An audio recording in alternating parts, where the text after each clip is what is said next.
this professional light heavyweight fight. Quick pace to start things off here by both fighters.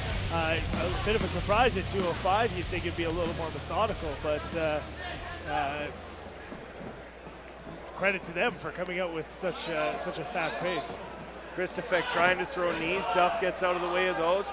Kristufek looked for a takedown, but it wasn't there. Duff doing a nice job of the sprawl, and now trying to work Kristufek into a position that he likes. An arm in guillotine, tried the standing guillotine, could not secure it, couldn't get his arm in either, and as a result now has him up against the cage.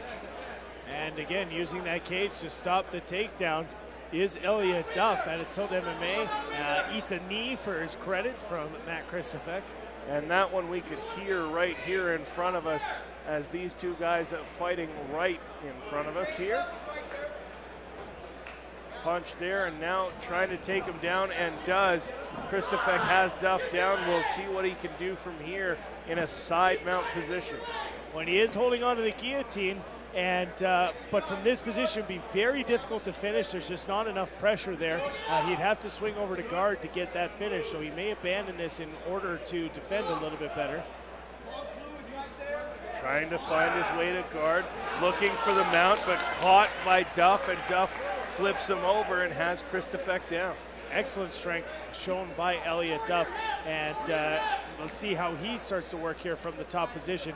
You may see, if the opportunity presents itself, Elliot Duff putting the knee on the chest of his opponent. That is something that is a very famous position from the top from Anderson Goncalves. Another nice takedown there from Kristufek. And those elbows dangerously close to the back of the head, Jeremy. Yeah, you got to be very careful about where you place those. A hit to the back of the neck is very illegal, especially from an elbow. And but again, good work to Kristufek as he was in a bad position and now ends up back on top. Kristufek right now inside control. We'll see what he can do from here as he continues to drop punches. Now Duff trying to roll out and trying to find a spot, but Kristufek very effective on the top, Jeremy. No cage rust here at all from him. Yeah, the continuity is very good by Kristufek. I think where you might see cage rust may be on the conditioning, but very smart. I want to say good smarts there from Kristufek. That knee was measured from a long ways away, and he waited until Duff moved before getting up, because the second his knee came off the ground, he was going to eat the knee of Elliot Duff. Good combination there, catching him as he was coming in, and then a nice body shot, and now a nice takedown, catching the kick, and going to work is Elliot Duff. Yeah, that one a very slow kick from Kristufek. As he came around, Duff had all day to react to it and did a nice job catching it and throwing it into a takedown. His inside control.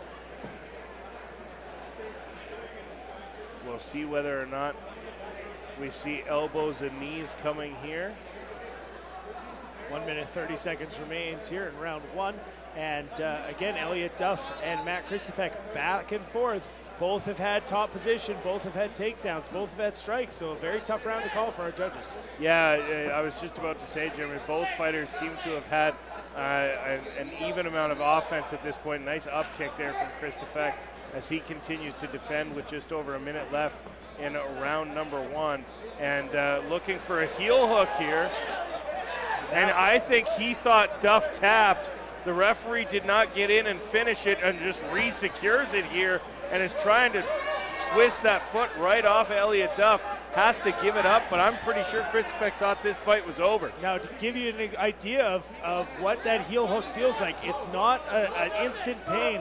And there's the tap. Elliot Duff taps out, and it looks like a heel hook submission for Matt Kristufek, who after a 6-year layoff shows absolutely zero cage rust and picks up the victory.